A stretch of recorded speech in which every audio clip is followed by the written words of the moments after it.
There are tons of books that can teach a person how to be a parent, how to be a father in my case. I know because I've read them all. But in reality, you learn from your role models. You replicate what you see as a young person. And so you might say, well, you learned from your father, right? And I sort of did, but let me tell you about my father.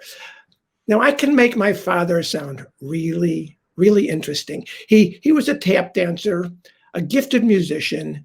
He got his first pair of tap shoes and his dancing name, which was Lee, from Mr. Bojangles, Bill Bojangles Robinson. And my father, during the Depression, hitchhiked all around the country tap dancing, mostly in Black communities because the white communities didn't really want to see that kind of dancing.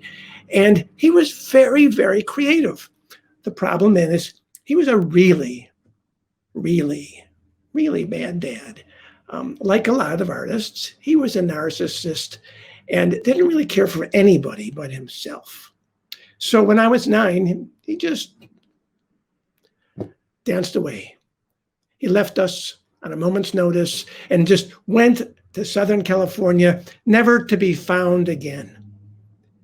But that was okay. I had my mom, and I was more her daughter anyway. I learned how to cook and sew and clean and do all the things that a daughter would learn, which was okay because I could make a house like a mom.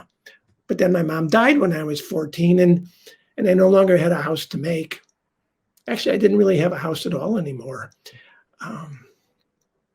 After Shiva, the mourning period for the dead in the Jewish faith, I was angry.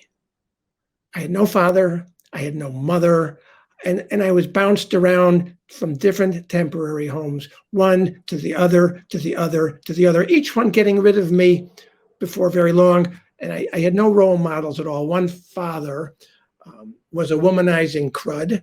Another father was a totally conceited, arrogant, narcissistic, the world revolves around me kind of person. And the third person, who was an uncle, was kind of one of those, I'm a patriarch and you will learn from me. And so I tried. I really tried until the day he took everything I owned. Everything, which wasn't much, but put it in a cardboard box, put a note on the box and said, you're no longer welcome here. Please leave. Never come back. Well, I never did. I never did. And at that moment, I was a teenager and I was homeless. I had no place to live. Now you might say, well, you had to live somewhere. Where did you sleep? Well, I don't know. I don't recall. And my brother, from whom I was separated fairly young, he was here for my 70th birthday, and he looked at me and he said, where did you live all those years? And I didn't know. But I can tell you, when you're homeless, you tend to engage in risky behavior. And since this might be a show that has kids watching, I won't tell you what some of that behavior was. But when you think of the concept of risky behavior, I engaged in all of it. And I was self-destructive, and I was angry. And I wanted to hurt someone, probably myself. Fatherhood? I didn't care about fatherhood. I took a look one day at a group of homeless bums on the street near me. They were drinking cheap whatever from a bottle. And I looked at those people, those human beings, and I said, I can be one of you. I can be homeless. I can do this until I die. But I chose not to. I have a good intellect. I'm kind of funny. I picked up some of my father's stage presence, and I'm a good dancer, by the way. So I decided, instead of going that way and joining with the homeless folks, I stuck out my thumb with my backpack on my back. And I took off. And I took off. And when you're homeless, you go where the road takes you. And I wound up in all kinds of places. But eventually I wound up in New York City, where I spent 20 years of my life. I went to school. I got a bachelor's degree finally after a long time. I went on and got a graduate degree from Columbia in global finance. I went on and got a law degree. I was recruited by the NSA and the CIA to become a spy. But I did none of those things. I became a corporate lawyer. I was the person who helped the rich people get richer. The bountiful people find ways to not pay tax. It was not what I wanted to do, but it's what I did.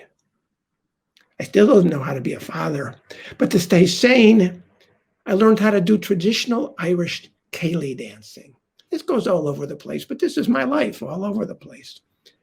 And I eventually became an instructor in Irish dancing. I became the artistic director of the Irish Art Center in New York City, which is where I met my wife, Pat Moore, back in 1979. Eventually, we got married, partially because we both wanted a child and didn't think it would be fair to raise a child if we weren't married. We would stigmatize the child. And so we got married and we did things that, two professional people in New York City did. We went to theater, we did this, blah, blah, blah, blah, blah, blah, until my wife got pregnant. Well, I panicked. What am I going to do? I don't know how to be a father. Do I really want to do this? It's going to ruin my life. I'm a free spirit. We can go anywhere. We can take trips. We can go to the theater, go to the opera, go to ballet, go to whatever. A child will ruin that, I thought. I don't know if I want a child. Too late, Pat said. We're having a child. I ignored that. I said, I'm going to put that behind me. I'm not going to worry about this. I'll figure it out when I get there. I don't know what I'm going to do. How did I become a father of all things? Well, when my wife's water broke, I got hysterical. I started going, I tried to make the crib. I'm not handy. I'm a little Jewish intellectual guy. But I figured out how to make a crib, how to make that mobile that hangs above the crib and goes around, and I'm hysterical. I'm where's the wrench? Where's the pliers? And my wife is in the bathroom. Her water broke, but her husband, her devoted husband, is freaking out. And maybe a lot of men do that, and I suspect they do. I said, let's go to the hospital. So we did. We went to the hospital. We got to the hospital. The OB comes in, says, I have interesting news. Your daughter is Frank Breach. Now, for the men in the audience who may not know what Frank Breach is, that means she was kind of bent in half, and her little bottom was coming out first, which is fairly stressful and can cause tremendous pain and worse. Well, we get rushed into the birthing operating room. I have this big video camera, which we had back then, and I put it on my shoulder, and I began filming this horrible birth. I mean, it was a very difficult birth. If you know the word episiotomy, I won't go into a lot of detail, but there was a substantial episiotomy, and I'm glad my wife is not in the room with me to hear all this. But the good news is, in my angst and my stress, I forgot to put a cassette in the player. So none of this was ever recorded, but it was recorded up here. But as soon as Megan, our daughter, was born, she went right into the neonatal ICU. She couldn't move her body in certain ways. She couldn't do this. Her APGAR test, her first standardized test, it wasn't very good. Not very good at all. And I was a corporate lawyer doing deals. picture me in bow ties and power suits and all this kind of nonsense, rushing in and out of the hospital, sticking my hands in those little holes in the isolette in the neonatal ICU, touching my daughter, feeling my poor, small, tiny daughter, her heartbeat going up my arms. Right then, I said, I will be a good father. And Megan, I will be there for you all the time, no matter what, no matter where. And I was always there for my daughter. I took her to school every day. I did her hair every day. I could do a French braid when she got older. I can still do a French braid with, and I'm fairly impressed by that. I did everything. I never missed a school meeting. Even after my daughter said, Dad, other dads don't come to every meeting. Please don't come. It embarrasses me. Didn't matter. I was at every meeting.